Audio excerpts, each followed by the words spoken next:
Et yo! Aujourd'hui on va parler d'une fonctionnalité récente. Enfin, elle date d'il y a un mois, il y a déjà plein de vidéos dessus, mais pas en français. Je vous présente l'Item Forge. Pour faire court, cette forge nous permet de déconstruire des UT pour faire d'autres UT. Voilà, fin de la vidéo. À la prochaine! Bon, ok, je vais expliquer le fonctionnement. Pour crafter un UT, il nous faut des ressources. Il existe 3 types de ressources actuellement. Des lingots communs, qu'on va appeler Silver, des lingots rares, qu'on va appeler Gold, et des légendaires, qu'on va appeler... je sais pas, ça me fait penser au Crimtan en vrai. Chaque UT demande un nombre de ressources spécifiques.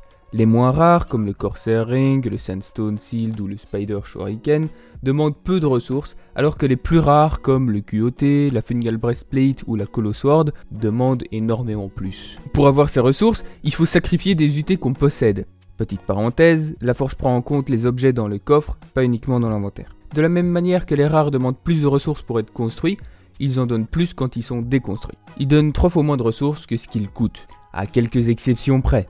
On peut aussi utiliser des minerais qu'on peut acheter ou recevoir de temps en temps. En plus des ressources demandées, il faut une ou plusieurs marques du donjon dans lesquelles se loot l'objet pour pouvoir le crafter. Par exemple, j'ai envie de me crafter une Colo Sword. Pour ça, je sacrifie 3 objets rares, et puis je suis niqué parce qu'en fait j'ai pas les marques de MBC. Tu sais quoi, je vais crafter un Sandstone Shield. Les plus perspicaces d'entre vous auront remarqué qu'en plus des ressources, ça m'a coûté des flammes. Ces flammes, c'est le Forge Fire. Chaque objet demande plus ou moins de Forge Fire pour être crafté. On obtient chaque jour 300 Forge Fire jusqu'à un maximum 1600. On peut aussi utiliser des sulfures qu'on achète ou reçoit de temps en temps. Maintenant, si vous regardez ma liste d'objets que je peux crafter, vous remarquez qu'il y a plein d'objets que je ne peux pas crafter. C'est parce que je n'ai pas encore débloqué leur recette. Pour ça, il faut des blueprints. Les blueprints sont lootables, achetables ou recevables, tout dépend des blueprints en question. Sur le wiki, on peut trouver la liste des blueprints existants et des endroits où les obtenir. Quand on obtient un blueprint, on peut l'utiliser pour débloquer les recettes. Maintenant, je peux craft l'Orb of Fire, wouhou! Sauf que j'ai pas de Mario Temple.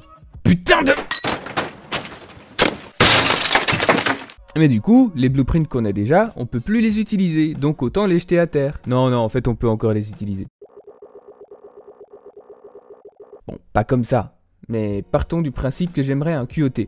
Quelle tristesse, maintenant que j'ai craft un Sandstone Shield, j'ai plus assez de Forge Fire. C'était vraiment pas prévu. Quel script incroyable. Je pourrais utiliser du sulfure, mais ça serait du gaspillage puisqu'il me manque que peu de Forge Fire.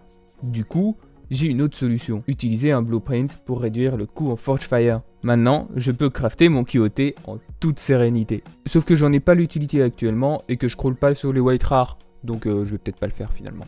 Quoi qu'il en soit, vous savez maintenant comment fonctionne la forge. Si vous avez des questions, n'hésitez pas à les poser en commentaire. Abonnez-vous et mettez un like si la vidéo vous a plu. Moi, je vous dis à la prochaine. Bisous.